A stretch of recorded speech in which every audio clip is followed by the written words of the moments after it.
I know there was times where after a feedback session, it feels like you're going backwards and you just have a little moment of self-pity, but you just need to keep pushing through because you'll get through it. Well, the practice session that sent me to portfolio, I was not even expecting that. It was so crazy. I was expecting them to come back and be like, yeah, here's what you need to focus on next. And all of a sudden I'm in portfolio and things started clicking more. And now I'm so happy with my work now. So it takes time. And if you're feeling low, you can give yourself that moment, but then carry on. Hey everybody, welcome back to another episode of the Pretty Focus podcast. I am here with Kalee Haasbeek. Kalee is from Canada, and I love whenever I meet students and bloggers who are from other countries, even though we're on the same continent. So it's really fun that she is here with us today, and we're just going to get to know Kalee, see kind of what she was doing before Pretty Focused and really what her goals are now that she has graduated. So Kalee, thank you so much for joining us today. Oh, thank you for having me. So why don't you start by just sharing a little bit about yourself? We know you're from Canada, but like what were you doing before Pretty Focused? Yeah, I pretty much tried everything. I started working when I was 13 years old at a concession stand. And ever since then, I've been just switching jobs all the time. I was a waitress for a little bit. I was a janitor. I was actually in the military too for 10 years.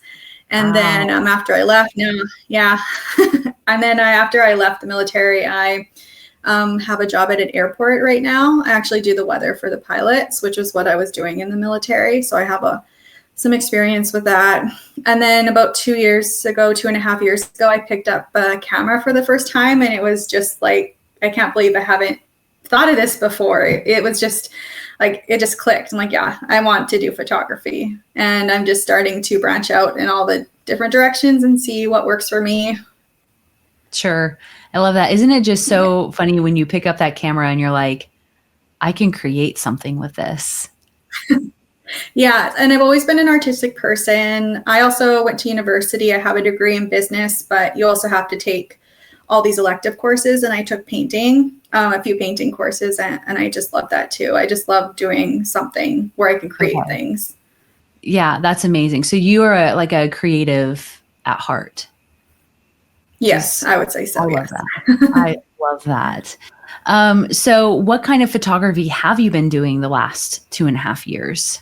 When I first started, the easiest thing was just nature photography. I would just go out for a walk and shoot landscapes, and there's lots of deer around where I live, so there's lots of deer photos as well. And then I started to branch out into family photography, and I like it, but it's just, I don't think something I'd want to do as a career. So I started looking at more, at different branches. And your course, I just started following like more and more photographers and on Instagram, and your course popped up. And I was like, yeah, I'm going to try this. And yeah, I do like it. Yeah. So that's how I found Pretty Focus. It just popped up and I've read all the reviews. Or what, did it just come? Was it an ad or did it just come through your feed? I think it must have been an ad. I think it was an ad for the roadmap first. Oh, okay. Yes. Cool. And I did sign up. Yeah. So I signed up for that. And then I started to get all the emails and and I followed you on Instagram and saw all of the things that were happening with Pretty Focused. And I just knew I wanted to get in on that. Did you enjoy cooking as well? Yes, I do enjoy cooking. Yeah, my growing up, my dad was a cook in the family. My mom knew pretty much how to cook 3 things. So growing up, in home ec, taking home ec in school. I don't know what you call it in the US, but home economics, where you learn, I think it was sewing and cooking and stuff. And ever since then, I was probably 13 or 14 years old. And I just love cooking. And whenever my dad was too busy to cook, I would just hop in the kitchen and do the cooking for the family. And I love it. That's awesome. Because we have people who are like, do I have to, I don't love cooking. Can I do this? And I'm like, you really need to love cooking. You really do. A lot. Yes. Sometimes you spend all day cooking when you do this job. And two, there's like a difference to the type of cooking that you do for pictures versus what you like make for your family. Like, I feel like the stakes are just a little bit higher, of course, because you're doing for clients and you're doing it for pictures. Like, you really have to make sure that recipe execution is dialed in, like, it's got to look yummy. Can't be burnt, like, I love like your turkey recipe that you sold. Like, it was just like a beautiful golden brown. And like, that's what you want. It was glossy and it was shiny. And it was like, yes, that is beautiful. So yeah, there's like a little bit, you gotta love cooking. And then even like, you got to really pay attention to details, right? To make sure that things are well executed too. Yeah, when I'm cooking something just for myself, if it's a little burnt, I'm like, yeah, it'll still taste good. But yeah, for photos, you can't do that. You really have to pay attention. Yeah, for sure. And I know people will be like, well, I'll just Photoshop that out. And I'm like, my stance is like, you cannot Photoshop out poor recipe execution, right? Because your clients, their reputation is built on recipes, and you cannot just like provide them a partially working recipe or, with incorrect cooking times. Right. And it cooked too long. And then like, yours was burnt and you're like, I'll just take some of that part out, and it's like, yeah, not really. You need to make sure it's really well done. And a lot of times too, when you try to fix it in Photoshop or whatever, it just doesn't look right. It looks fake. And bloggers, they notice that too. Yeah, they do. And their readers do too. Like, especially now with AI stuff, like, it needs to, the authenticity has to be there, So anyway, so you got into food, like you followed along, you joined the roadmap. What did you go through the roadmap? Was that content helpful to you? Yeah, it did. I went through just a couple of the lessons because I knew that I was going to buy the full course. So I didn't get all the way through the roadmap, but it does touch on a lot of things that you have to think about. Yeah. I love that. I love that you had your mind made up. Like, this is for me. That's what I hear when I talk to people, is that they were like, yes, that is for me. That is what I want to do. And I love that whenever they like see it and they make that instant connection of like, this is what I want to do. Like, I think that's so cool. So I'm so glad that you joined. Yes. So why not? Yes. Yeah. So did it take you a long time to join? Was it like you just kind of sat back and watched? I'm always so curious. Yeah, probably for a couple months. I sat back and watched. I probably found it in August or September. And then in November, I decided to join, and I purchased the course and the coaching separately. So I was able to go through the course first. I don't know if that's still an option now, but no, this is not helpful. But I went through the course for a few weeks to get familiar with it and get the props and everything that I would need. And then I purchased the coaching and started in December. Okay, cool. So, and then with the actual coaching, you went through in about 5 months. Did I see? 5 months, but there was that 2-week break in there for Christmas. So I probably could have done it in 4, but 5 months. It felt really fast. Yeah. And you're working full time? Yeah, I'm working full time. And so I would pretty much go to work. As soon as I would get home, I would do the recipes that I had planned for the day. And I would literally have everything that I need ready to go. And when I got the feedback from the coaches, I would get home from work because I work shift work. So sometimes I'm home at midnight. So the feedback's already been supplied, and then I'll spend a couple hours cooking and editing the photos, taking the photos and editing them, and then I would post them and go to bed. Like that was my life for probably 3 or 4 months. In portfolio, it kind of slows down a little bit. You have more time in between the feedback. So that was actually nice to be actually made to slow down and have some more time to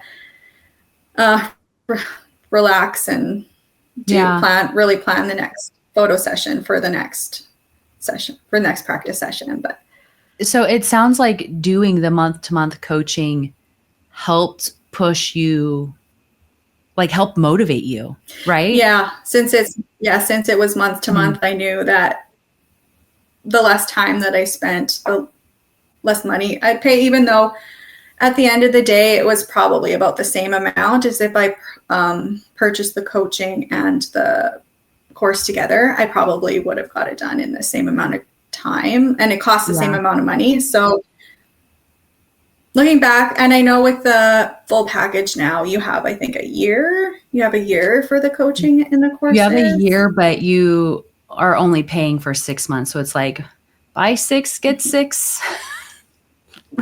Yes. With it. And so if I had done that, I probably wouldn't have had to do, because I really burnt myself out with those days. I was, pretty much doing 12, 14-hour days for 2 or 3 months through the practice session. Yeah. So if I would have purchased the full package, then I would have not been as burnt out as I was. Yeah. You would have taken more time. But the thing too is that, I think what is it? Parsons Law. I think, you take the time that's like given. So there'll be like people who get the year and then like they're trying to cram everything in month 12, they don't start right away, And so, that's good for me to know, because we want to help set up, people for success, right? Where it's like, we want them to be able to start and, go through and like be more motivated to finish, right? We don't want people taking so long to go through. So that's really good to hear, to be honest. So, all right. So you've graduated now. It's been a couple of months. But before I dive into that, let's talk about, because you said like there was like a lot of time for you. You shared that, you are having long days. But you also came in understanding having a good understanding of photography. But what were some of those things? What were some things that you learned that were like big aha moments for you going through the course? Yeah, some of the big ones were just the detail that the Pretty Focus course goes into editing. I just had the basic Lightroom package, the mobile, I think it was called. And with the course, you need the Lightroom Classic. And it scared me so much when I first started working with it. I was like, there's so much more options and things to do, but now it's just second nature. It's so easy to use now. And the styling, I remember that was my hardest thing, I think, for graduating the practice sessions. Was I had a lot of trouble with styling. And once it clicked, everything just got so much easier in my head. So I know people have different, the styling was my big thing. Because I look at your photos now and I'm like, those are great. I know. I feel like in the portfolio, my first couple sessions, I was still learning, but after that, it just clicked. And now, I love my photos and I love the styling in my photos too. Yeah. But I also had photography background. I've had a camera for 2.5 years, and I think that helped a lot too. I think if I was brand new with a camera, I would have, again, had to take probably a few extra months to get used to it, just all the settings and everything, but I already kind of understood the settings and how they interact with each other. So that part was a little easier. That's good. So you talked about everything just kind of clicked for you when you're going through portfolio. Do you think that was like due to the feedback you were getting in the portfolio group? Yes, all the feedback was amazing, even in the practice sessions. Every single time I learned something and I would take that to the next one. And it was so helpful. I never felt like I was being talked down to or anything like that. It was all so helpful and positive. And in the practice sessions, it's the same thing. Both the coaches were so helpful and answered any questions that you had. And yes, and slowing down a little bit in the portfolio sessions too really helped things sink in a little bit too, I think. Yeah. Yeah, that's good. Because the practice sessions you can do really fast because there's someone doing feedback every day. But portfolio, there's only 2 of them. So it's a little slower, which is nice because it forces you to slow down a little bit. Yeah, you do want to slow down. And those coaches give much more detailed feedback. So whereas our practice sessions, our coaches are giving one area of focus. Once you get to portfolio, those coaches are giving much more detail. They're not just giving a single area of focus. And so they will give more detailed feedback, but then the closer you get, like the more the feedback kind of starts to taper off a little bit then too. But yeah, that's what Lindsay and Amber, I think, are just both so great at helping people pull it all together. I don't know what it is that they do and how they communicate, but the portfolios that come out of Pretty Focused are just incredible. And just how they, from my end, how they communicate. I'm like, what are you doing and what are you saying? Because to go from these practice sessions now to hearing you're saying like it just clicked with you all of a sudden. Your work is just beautiful. It's just beautiful. Thank you. I love it. And you can see, like, if you're watching on YouTube, if you're listening to the podcast, you're not going to see this, but she has a couple of pictures on the wall behind her, your sangria. And is that the watermelon one? Yeah, it's kind of small. Yeah, my watermelon lime mocktail. Yeah. I'm always a big fan of printing out your work because it just creates a sense of accomplishment. And now you have those hanging there as like a reminder of what it is you've accomplished and where it is you're going. Like, yes, it's just definitely. like, it's like a symbol of like, look at what I've created. So what are your plans now that you have graduated and you've started selling recipes? What's your plan moving forward? Yeah, my plan is just to do everything slowly. I do have a full-time job, which kind of is a negative when you think of the time. I could be spending 8 hours planning recipes and everything, but it's nice that I can dive into this slowly and not have to worry about how I'm going to earn a paycheck. So yeah, I'm slowly working away on things. When I first joined, I thought that I would want to do this full time, but now that I have kind of branched into other aspects of photography too, like I love doing this part time. Like I think that's the plan now. Just do it part time. Yeah. Yeah, I love that. That's fantastic because it kind of gives you that extra, like you have your full-time job, but now you've got like the extra income coming in from, food photography. And it sounds like you're still doing like portrait photography and stuff too. Sports. I really like sports photography. Yeah. That's great. Like I do the odd family, but I've been getting really into sports, which is, I don't know, it's cool. Like especially younger kids. I played sports in high school and I feel like if there was someone with the camera there to capture those memories when I was young, like that would have been so cool. So yeah. For sure. We didn't really have, I played sports and we have newspaper clippings, that's our memory, our newspaper clippings, but we didn't have photos. We didn't have phones. Right. And so I just love like future generations are just going to have like so many more memories captured. Yes. Yeah. Yeah. So, and that's why like Pretty Focus.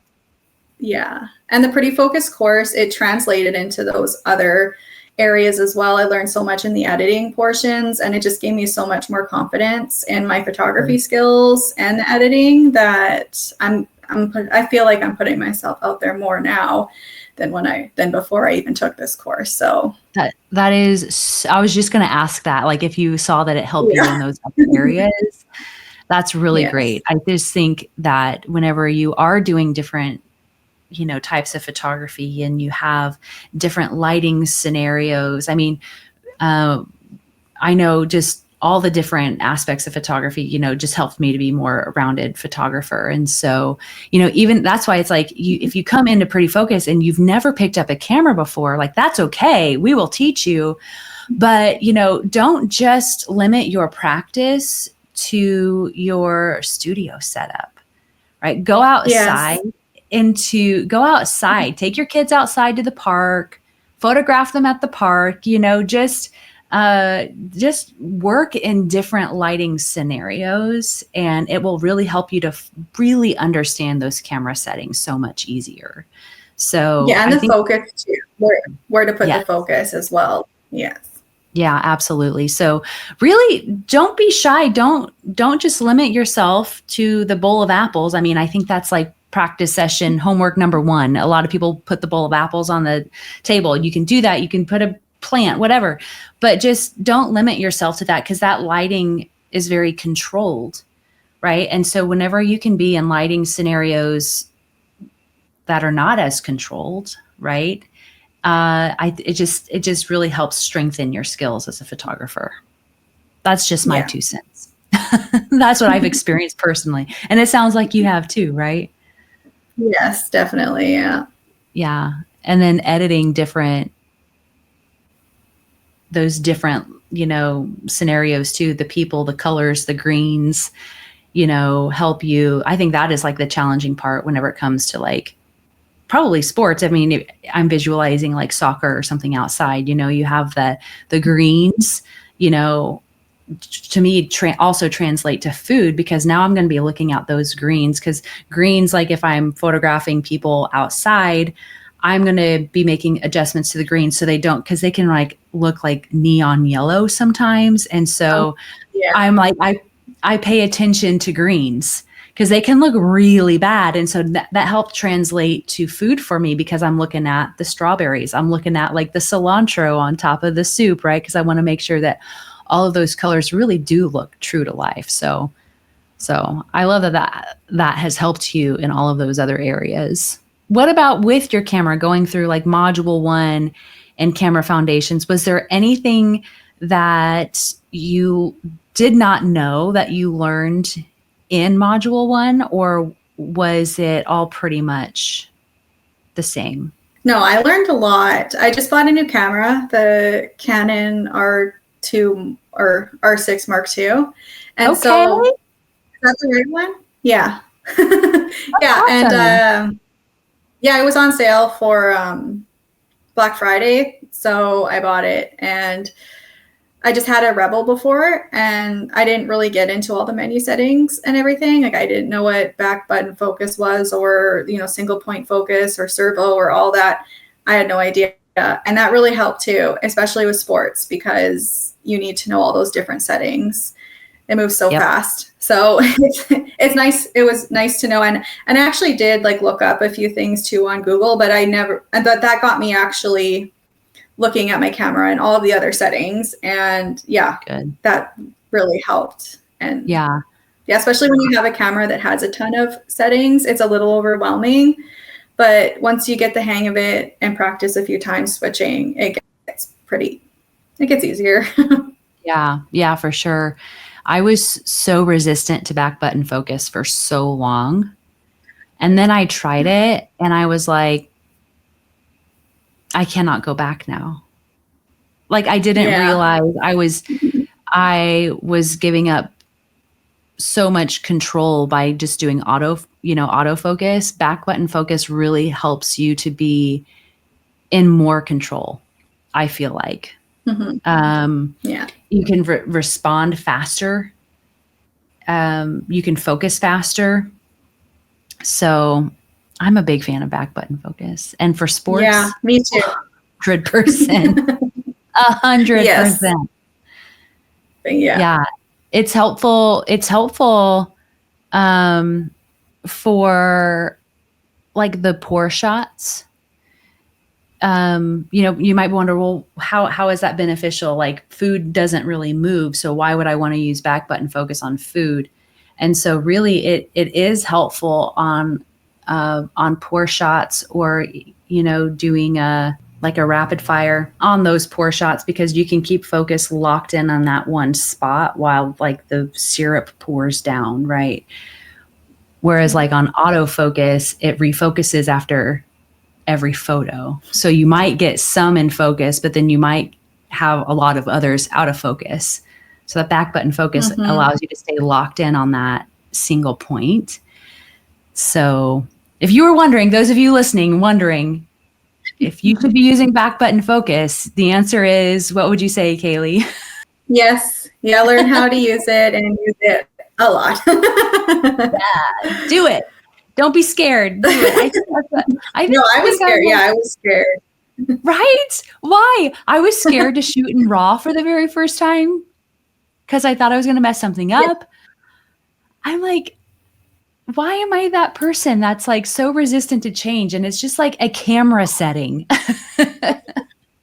I know. I'm like that too. Like I shot JPEG for the first year. I even shot some photos of my brother and his family in only JPEG. And I look at them now and I'm just like, I could have made these so much better if I shot in RAW. You have so much more control over the editing and everything. Yeah, I wish but you learn. Yes. Editing JPEGs now is just like nails on a chalkboard. I'm like, oh. Every now and then I'll transfer over a JPEG instead of a RAW by accident to Lightroom. And I just, because some of like the white balance, especially there's different numbers there. And I'm just like, oh, damn, now I need to go back and find the actual photo. Because I shoot in RAW and JPEG. Yeah, I still shoot in RAW and JPEG. It's just a hard habit to break once you start shooting in JPEG. And I don't have Photo Mechanic or anything, so I pull up the JPEGs to look at, and then I'll put the RAW photos in Lightroom because RAW can't really, my computer doesn't really like to read the RAW files. Okay. So yeah, that's how I do it. I'll look in JPEG and then I'll transfer the RAWs over. Do you cull in Lightroom at all? No, I'll just make a separate folder and I'll open the SD card from the camera and I'll put it in this, and then I transfer them to the separate folder, and then I'll transfer the folder to Lightroom. Okay, because there is a way to more easily cull now in Lightroom. I feel like Lightroom has gotten way faster being able to render those raw images. And so, whenever I go through it in Photo Mechanic, I go through really, really fast and I hit T, and that checks all of the photos that I want to import, and then I copy those in. But in Lightroom, if you pull all those up like to import, you're on that import screen and you uncheck them all. And then if you hit P, you go through your photos, you hit P, it checks the photos that you want to import. And then if there's one that you checked that you want to uncheck, you just hit U. And then you can go through and cull those images directly in Lightroom. So those images might render a little bit faster in Lightroom for you now. So that could be something you want to try that could help increase your workflow just a little bit. So you can always try that to see if that would work. I do that sometimes if I'm like too lazy, if I just need to pull in a couple more photos and I'm too lazy, I don't want to open up Photo Mechanic and then go through all that. That's my process I'll follow in Lightroom, is just using the P to check. And Lightroom like changes so fast, right? I'm like, the updates. Who can keep up? So, Kalee, before we wrap up, is there anything any advice that you have for people who are considering joining Pretty Focused and they're kind of like in that in between? They're like, I want to do this. I'm not sure if this is for me. I don't know when I can join. What advice would you have for those people? One thing I've learned in life is that if you're always waiting for the right moment, it's never going to happen. You just have to pick a moment and focus on that. And also, this was one of the only courses that I found online, food photography or even portrait photography or anything that actually connects you with people looking to buy at the end of the course. That was really something that pulled me in as well. And yeah, it's, I don't know. It's just amazing. The course is amazing, and you learn so much. Even, like I said, even if you're just planning on doing this part-time, it's still a great investment. Yeah, I agree, but I'm a little biased. And also too, when you're going through the course, I know there was times where after a feedback session, it feels like you're going backwards, and you just have a little moment of self-pity, but you just need to keep pushing through, because you'll get through it. Well, the practice session that sent me to portfolio, I was not even expecting that. It was so crazy. I was expecting them to come back and be like, here's what you need to focus on next. And all of a sudden I'm in portfolio, and things started clicking more. And now I'm so happy with my work now. So it takes time. And if you're feeling low, you can give yourself that moment, but then carry on, because you deserve to be there. Yeah. I love that. I know, like, if you're waiting for the right moment, you're just going to keep waiting. At some point, a decision has to be made, and so I'm so glad that it's been worth it for you. I mean, it has. I'm so excited to see where you go with this part-time little side hustle that you are creating. I mean, like I said, your work is just stunning. And your drink photography is challenging, and you just pull everything together so well. And I'm really excited to see like where this takes you in the future, because I think something that a lot of people don't realize is that there's like little hidden gems and hidden surprises, like the amount of people who have been able to leave their jobs, or they've, work on cookbooks, or they have other opportunities to work with local restaurants come about, and it's just so cool. You just don't know what opportunities are waiting for you. So I can't wait to see what's waiting for you in the next couple of months, or in the next year, in the next couple of years. It's going to be really fun to watch. Yes, I'm excited too. Good. Well, you guys, thank you so much for listening to this episode of the Pretty Focus podcast. If you were inspired, if you love this episode, will you please leave a rating down below and a review? We would love to hear from you. All right, you guys, we'll see you back here again for the next episode of the Pretty Focus podcast.